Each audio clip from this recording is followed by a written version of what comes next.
Hello everyone, welcome to episode 2. If you haven't watched the first video already, make sure you go check out that video because it will get you up to date with what's going on. But let's give a quick little recap. We started modeling it, we started figuring it out, we started printing it out, it came out really good, then the reference was wrong, so now I'm going to have to go back and fix it, and that's pretty much where we are. Right, it's the next day. It's actually quite late into the next day, it's like 4:30, but we're going to see if we can smash up this model real quick, so.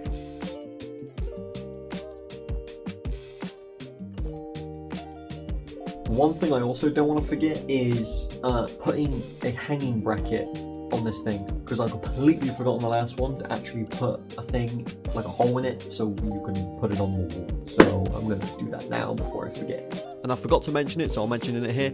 The mouth is all one color in this variant. It's all the exact same color as the face on the left, so I also did that. I noticed that the eye on the left and the right, they both had coverings over it. I thought it was just one eye that had a covering over it, but no, it's both of them are covered. So that's fixed now. Also, each cheek is actually very symmetrical. But oh my god, Blender is so frustrating. It's like, you do one thing slightly wrong a couple steps ago, you're screwed if that, like, changes later on and you need to change it. You're just screwed. Compared to Fusion, where you've got this whole timeline where you can just go, oh, I want to change this small thing all the way back here. Oh, okay, that's, done. Re-uploads. Back to where you were, but with that small change. Blender's like, no. You have to do every single step perfectly correct every single time. I don't care if you're trying to prototype stuff. No. You have to make it perfect. Version 1. I'm like, what do you mean? Alright, we've got the new dark side of the head printed. And as you can see, it's got the cutout for the mouth and all that sort of jazz as well. Annoyingly, I wasn't able to put on both prints last night to print out both sides of the face, and that's because I don't have a spool for this. So I'm literally printing out a spool right now so I can actually put this in the AMS because I didn't have one already spooled. Yeah, I just thought I'd show you this. So this is how much bigger I made the eyes to what they were before, as you can see. So that should be a lot better with the new eyes that I'll print out now. I've decided I'm going to use gloss white for the eyes because I feel like that's just a little bit better compared to the matte white I had before, and it'll make them stand out more because these white eyes aren't going to glow or anything and there's no pupils in the sun version. Glossiness of the white makes it so it makes them stand out more, like at night and stuff like that. I feel like that can make it look scarier. The eyes are done. Get those off. Like that. There we go. Wow, that looks like it has no emotion, but also like every emotion at the same time. I like that. The size of the eyes on that is so much more effective. Wow. Okay. Nice. It's getting there. I'm printing the 2 reels. There's this new design actually. I found normally my reels are quite boring looking, but this one's actually quite a cool design, so I'll get that done and then I'll load the material and then I'll print the other half of the head. Meanwhile, alright, whilst we wait for the other one of those to print, I say let's see if we can get these to look nice, because I've just got myself some of this random brand orange because that's all Hobbycraft had.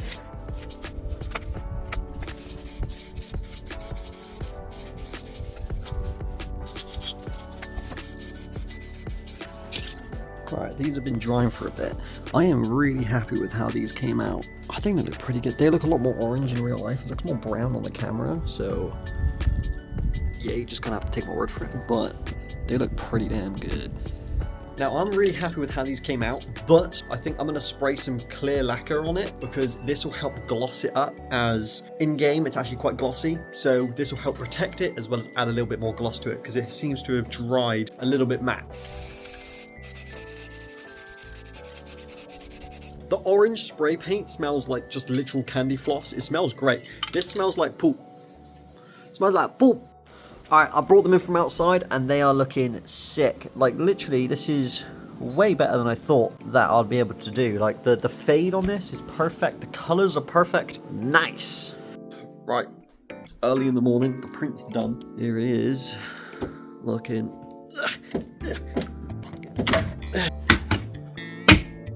A bit more of a hassle, but yeah, definitely still a satisfying fit. Okay, seems to be a couple gaps here.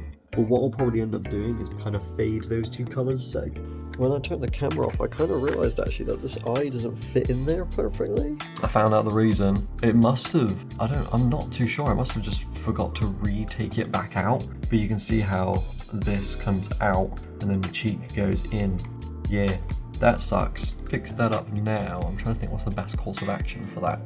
Right, annoyingly, I think what I'm going to have to do is print it out again. It's basically just use this as a test because I need to paint and like kind of roughen up this piece anyway, so this is just a test now. Big waste of time and plastic, but at least it means I've got something to test it on besides the actual thing. Right, putting this back on to print. Now it should be alright.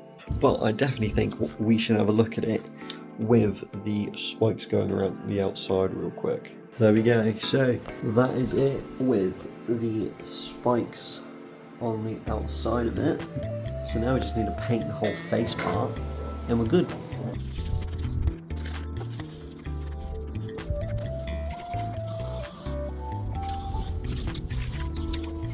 As you guys just saw, I just painted it a little bit and I'm absolutely not a fan. Those spray paints were a little bit not the right colour. So I think what I'm going to do, because the base printed colour is actually quite close anyway, I think the best thing I can do is almost just dab on some dark spots using either just hand paint, like super watered down hand paint or something like that. I think will give me a way better effect, so I'm glad I did that. And I'm glad that side failed and I printed another one because yeah, that's rough.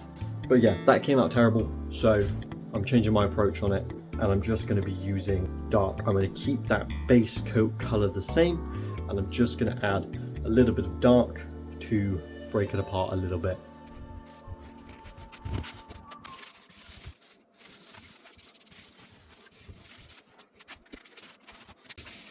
I'll tell you what, I'm already loving that so much more, just because it has that depth. It's got that sort of, that kind of messed up look to it, because the sun isn't this perfectly crafted and well looked after over the time with its makeup constantly done and all that sort of stuff, right? So this kind of darkness to it is seeped into those deeper spots and allowing, say, the teeth to pop out, for example. And that's just because it's then seeped into those divots and so on, and then I'm wiping away that top surface, which is allowing it to make them pop a bit. Honestly, I'm happy with literally just that, but I'm going to kind of work it for a little bit longer first.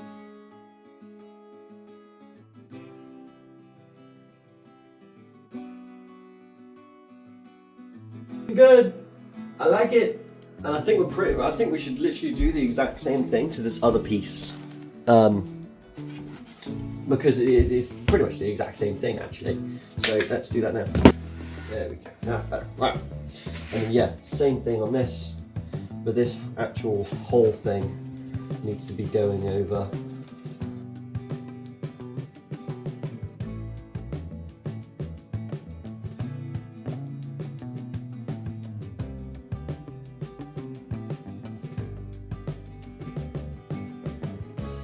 That is about 6 billion times better than that.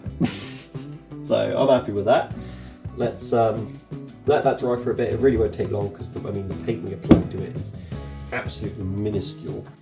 That is now pretty much almost the fully finished face. I am going to very lightly spray paint using the same orange onto just this piece and see if that can kind of build up that orange color and that orange depth just a little bit, because right now that's way too yellow even after darkening it, that it just don't work. Right, I've just given it that quick spray paint. That is a lot closer to what it needs to be. Alright, I've decided I am going to take away some of this orange. I think it's actually too orange. It's too close to this when I need it to be more like here. Wet sponge, and I'm going to see if I can get some of it off. I probably won't be able to. If not, I will maybe get a bit of sandpaper. If not, then we're going to have to reprint this and do it again. Oh yeah, that's on it.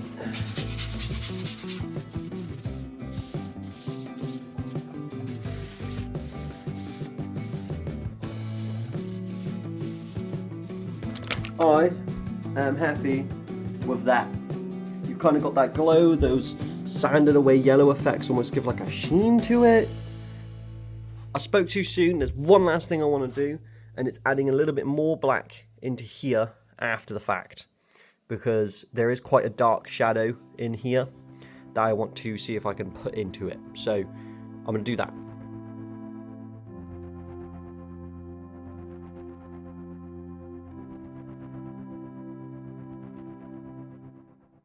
It's about time we put the clock in and we kind of figure out what hands I need to put on this thing. I'm so happy with this thing. It's so cool. There's the clock hands on it now. I think the best option for this is I think to print this mechanism assembly thing in the same color as this. That way it'll blend in and all that sort of stuff as well, and I'll do the same for the center here. I actually do really like these hands. They do give me the vibe that kind of works with this clock, so I think I'm going to keep these hands, I reckon. Yeah, let's get that center pole printed out, and I think we can call that a day. Well, a week, I guess.